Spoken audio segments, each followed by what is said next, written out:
मग हा मातीचा मुसुंडा बघितला का? आईला काय मातीचा मुसुंडा हाणतोय बो हे.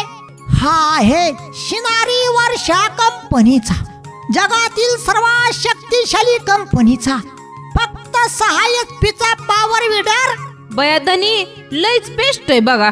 शेतकरी बांधवांनो, आपण लाखो रुपये खर्च करून आणलेला पॉवर विडर या 6 HP सारखी माती मारतो का? आपली निवड तर चुकली नाही ना बाबांनो. एकदम स्वस्त, एकदम मस्त पॉवर विडर. शेतकरी बांधवांनो, विश्वास ठेवा. अगोदर बघा, चालवा. 100% तुमचं समाधान होणार. आजच आपल्या जवळच्या वर्षा डीलरला भेट द्या आणि तेथूनच शिनारी वर्षा कंपनीचा पॉवर विडर घेऊन या बाबा.